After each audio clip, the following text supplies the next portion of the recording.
Oke, Assalamualaikum warahmatullahi wabarakatuh. Sebelumnya, perkenalkan nama saya Dika Fatihatu Syifa dengan NIM 23051214071 dari kelas 2023J. Jadi, pada video kali ini saya akan mempresentasikan jawaban ujian akhir semester mata kuliah testing dan implementasi sistem informasi yang terdiri dari 10 soal studi kasus. Nah, untuk setiap soalnya mencerminkan tantangan nyata dalam pengujian dan juga implementasi sistem informasi. Oke, saya akan menjelaskannya satu persatu. Untuk di laporan saya kali ini, struktur laporan yang pertama saya menambahkan bagian pendahuluan. Nah, pada bagian pendahuluan ini, saya menambahkan beberapa subbab seperti latar belakang, tujuan, dan juga ruang lingkup. Untuk tujuan dari laporan ini adalah tentu saja untuk memenuhi tugas UAS mata kuliah testing dan implementasi sistem informasi yang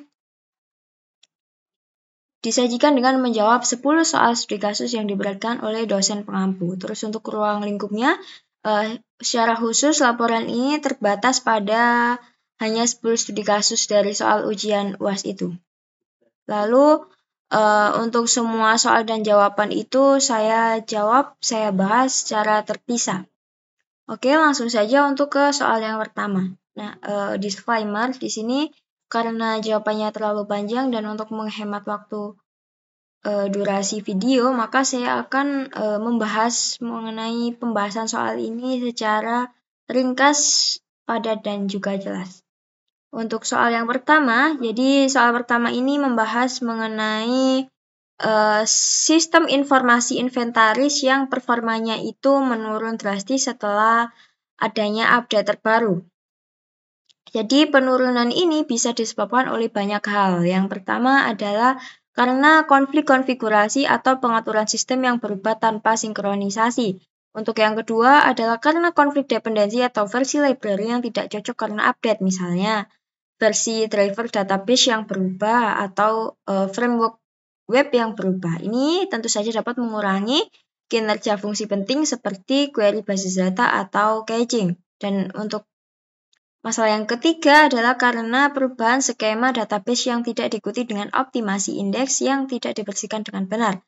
Lalu untuk masalah yang kelima adalah karena regresi performa akibat bug dalam fitur baru, misalnya query n+1 yang menyebabkan pemanggilan database yaitu yang berulang gitu.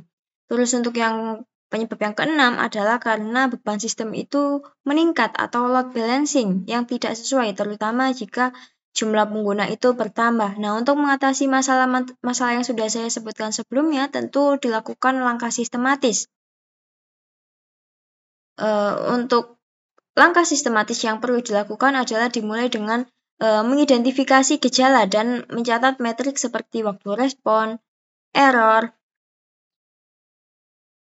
waktu responnya, errornya, atau lonjakan dari CPU-nya. Nah, setelah itu tentu saja lakukan monitoring atau pengawasan dengan alat seperti APM atau Application Performance Monitoring di sini, dan juga bisa menggunakan benchmarking performa sistem sebelum dan sesudah update. Nah, setelah itu lakukan analisis akar masalah. Analisis akar masalah bisa dilakukan dengan teknik 5 ways atau fishbone diagram. Jadi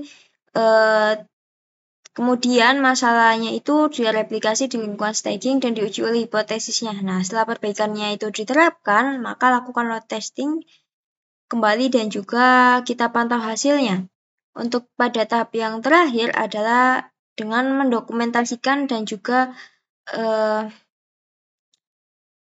kita harus melakukan proses dokumentasi dan disarankan agar pengujian performa otomatis itu dimasukkan ke dalam pipeline CI atau CD gitu, agar masalah tidak terulang kembali. Oke, kita lanjut ke pembahasan soal nomor 2. Jadi soal kedua ini adalah tentang bagaimana merancang skenario pengujian beban untuk aplikasi dengan ribuan pengguna simultan. Yang pertama, kita itu perlu untuk menentukan tujuan pengujian. Misalnya, ingin tahu kapasitas maksimal sebuah sistem atau hanya untuk mencari bottleneck. Lalu, kita harus membuat skenario pengujian dengan realistis seperti alur pengguna. Maksud dari realistis di sini adalah dengan melakukan pengujian secara nyata bagaimana pengguna itu menggunakan aplikasi. Seperti kita bisa bikin alur seperti pengguna saat login, terus pengguna saat mencari produk, pengguna saat membeli, atau pengguna saat logout. Terus kita juga bisa menambahkan jeda waktu antar aktivitas atau think time agar simulasi itu benar-benar mirip seperti perilaku manusia. Nah, selanjutnya saya menggunakan alat seperti Gmeter. Ini ya. Karena untuk mengatur jumlah pengguna virtual, terus mengatur waktunya juga, dan juga durasi dari RAM up-nya. Misalnya, di sini kita mulai dari 100 pengguna dan naik 100 setiap 10 detik hingga 10.000 pengguna selama 1 jam. Yang memungkinkan kita untuk melihat perubahan performanya itu bisa kita lihat secara bertahap. Terus selanjutnya adalah kita bagi pengujian itu menjadi bertahap. Pengujian dibagi menjadi 3 seperti load test untuk beban normal, terus stress testing itu untuk beban ekstrim, dan juga shock testing itu untuk beban yang stabil. Jadi kita lakukan secara bertahap. Lalu selama uji metrik yang diamati adalah waktu respon, terus error rate-nya, dan juga penggunaan sumber daya server seperti CPU dan juga memori. Nah, untuk hasil pengujian ini dianalisis untuk melihat kapan sistem mulai melambat atau sistem itu gagal. Nah, ini penting karena agar sistem itu tetap andal dan juga bisa menangani lonjakan traffic yang tiba-tiba. Untuk soal yang nomor 3 di sini adalah tentang bagaimana menghadapi resistensi pengguna utama saat implementasi sistem baru. Jadi hal ini itu sangat umum karena orang itu cenderung menolak perubahan yang membuat mereka itu nggak nyaman. Jadi untuk mengatasi hal ini, pertama-tama kita harus tahu sumber resistensinya. Bisa lewat wawancara atau survei. Terus setelah kita tahu, dilakukan pendekatan psikologis seperti komunikasi terbuka tentang alasan perubahan dan juga manfaat sistem yang baru. Lalu, pengguna itu juga perlu dilibatkan dalam proses, misalnya ikut dalam pengujian atau pengambilan keputusan begitu. Terus di sini saya menggunakan model pendekatan berbasis ADKAR atau Awareness, the Share Knowledge, Ability, and Reinforcement. Jadi ini itu digunakan untuk membimbing proses adopsi. Kita juga melakukan yang namanya reframing atau mengubah sudut pandang pengguna dengan menunjukkan bahwa sistem baru ini akan membuat pekerjaan itu akan lebih mudah.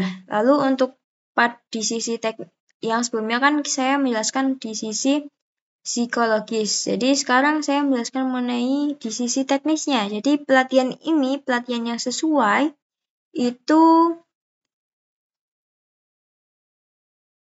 perlu dilakukan. Peran pengguna itu harus diberikan, terus harus lengkap juga sesuai panduan. Jadi sistem itu bisa diimplementasikan bertahap agar pengguna itu punya waktu untuk beradaptasi. Dan yang terakhir, itu kita tunjuk 1 atau 2 orang sebagai campaign perubahan yang bisa memberikan contoh untuk rekan-rekan yang lainnya. Jadi kita bisa nunjuk campaign perubahan ini ke orang-orang yang sekiranya berpengaruh secara sosial. Sekarang untuk soal yang nomor 4 adalah membahas mengenai ketidaksesuaian data antara modul dalam sistem manajemen data. Jadi masalah ini itu bisa disebabkan karena kesalahan input manual, terus format data yang nggak konsisten, terus sistem yang nggak terintegrasi, atau sistem lama yang tidak kompatibel. Jadi untuk menyelesaikannya, pertama kita harus mencari akar penyebab dengan metode seperti diagram sebab akibat. Terus semua data itu juga harus distandarisasi menggunakan data dictionary agar semua sistem itu bisa memakai atau menggunakan format yang sama. Terus sistem juga perlu diintegrasikan dengan API, ya, middleware atau API yang fungsinya itu untuk menyinkronkan data antar modul. Terus validasi dan input data itu harus diotomatisasi agar kesalahan manusia itu bisa dikurangi. Lalu audit data itu juga perlu dilakukan secara berkala dan pengguna itu dari sisi penggunanya atau dari sisi human-nya itu perlu untuk dilatih agar paham untuk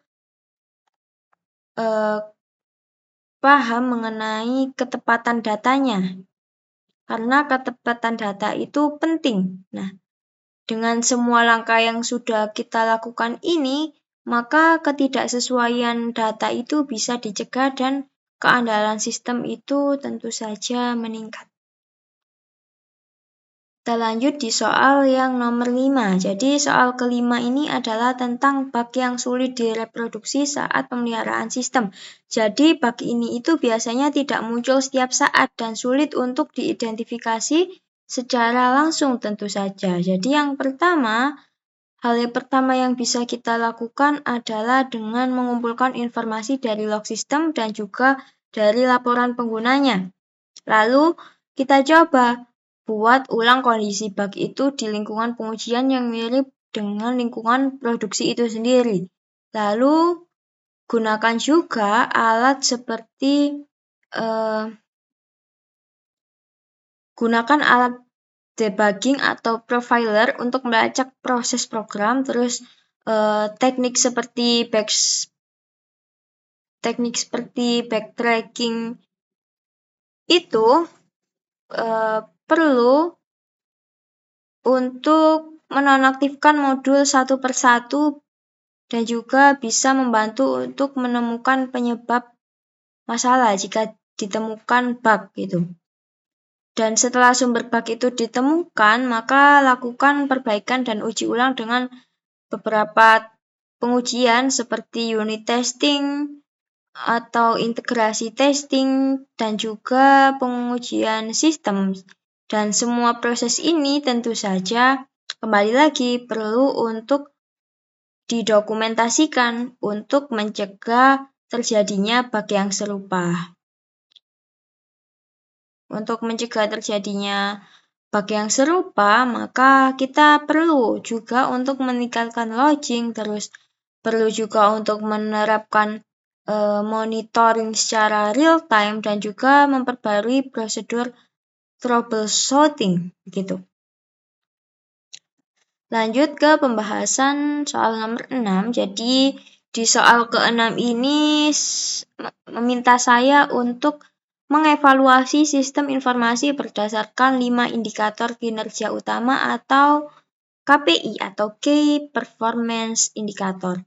Jadi pertama itu ketersediaan sistem atau system availability, yaitu seberapa sering sistem itu aktif. Ini bisa diukur dengan alat seperti ini, Nagios atau Zabbix.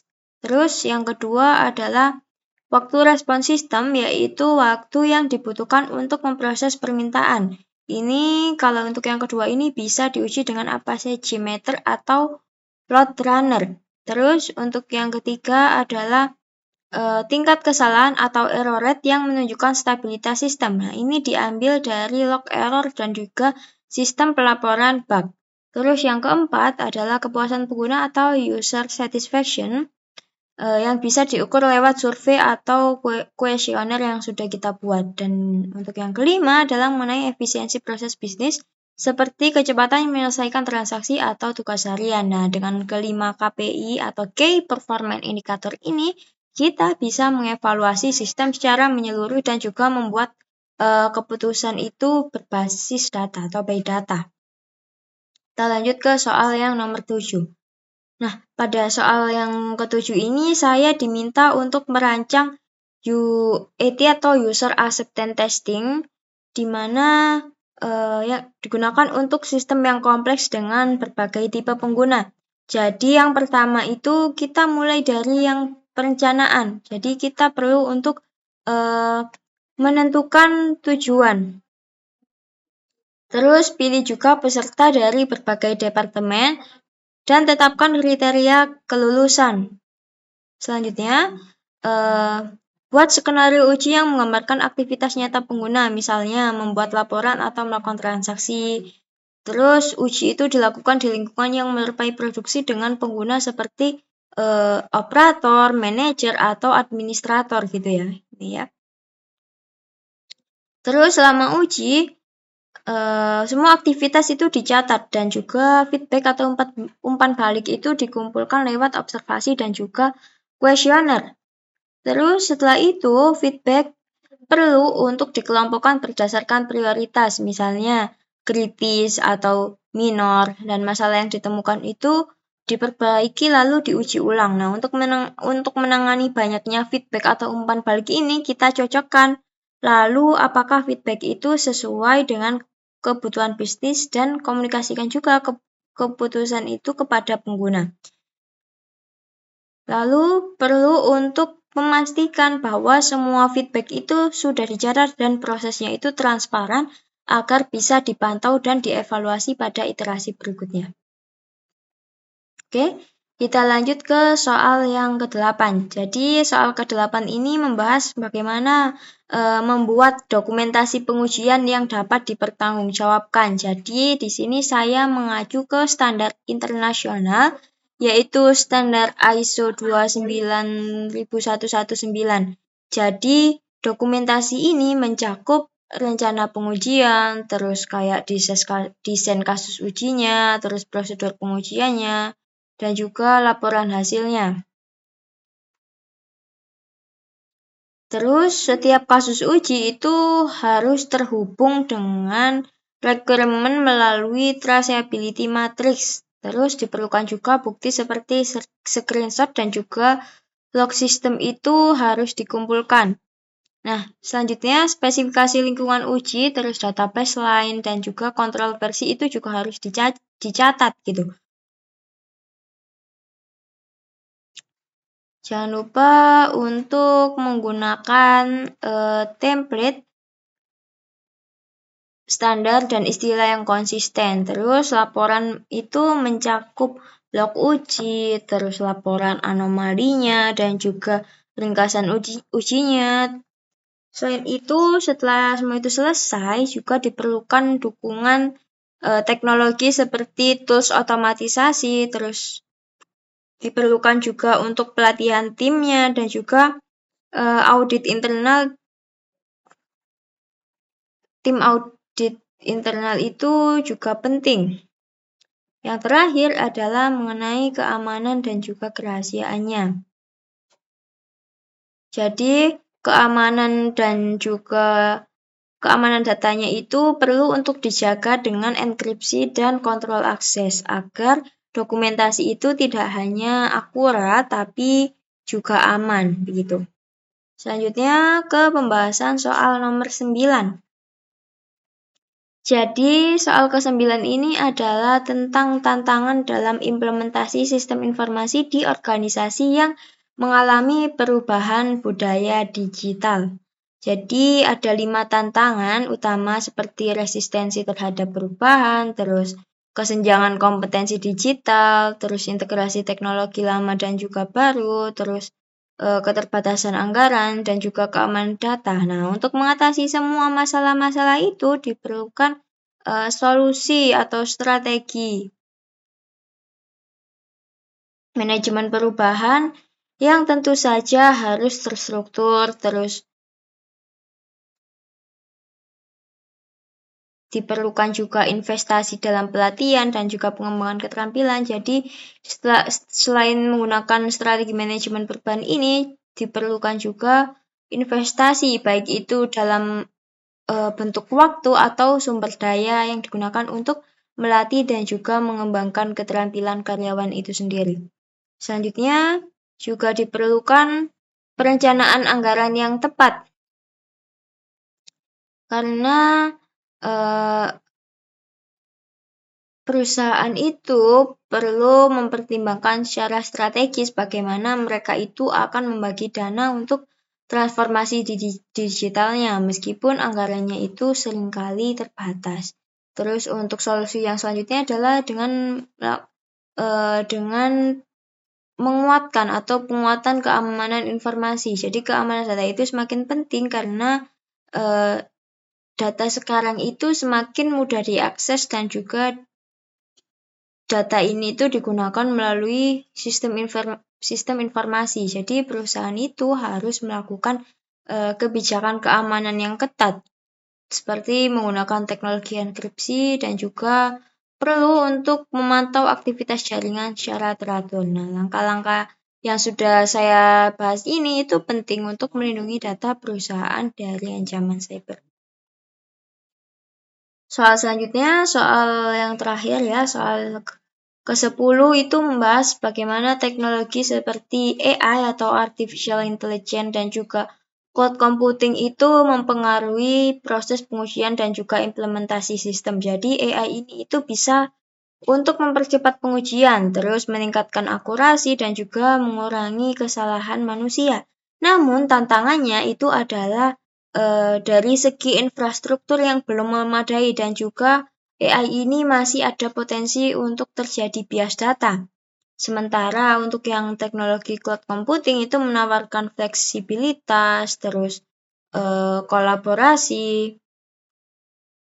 terus penghematan biaya, tapi juga tetap masih ada hambatannya seperti kurangnya pemahaman dari manajemennya itu sendiri, terus keterbatasan SDM kita atau bahkan masalah-masalah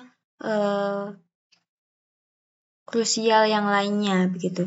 Jadi meskipun teknologi ini itu sangat penting dan juga sangat bermanfaat, tapi organisasi itu tetap perlu mempersiapkan secara matang agar bisa menerapkan semua strategi itu secara optimal. Oke, di sini selanjutnya sudah sampai ke penutup. Di sini saya menyajikan kesimpulan dari semua soal yang sudah saya jawab dan juga beberapa saran untuk perbaikan baik dari segi studi kasus yang ada di soal atau dari pemberian soal pada mahasiswa itu sendiri. Demikian, sudah cukup. Ini ada daftar pustakanya juga, terus jadi bisa saya cukupkan untuk pemaparan saya untuk 10 soal ujian akhir semester mata kuliah testing dan implementasi sistem informasi.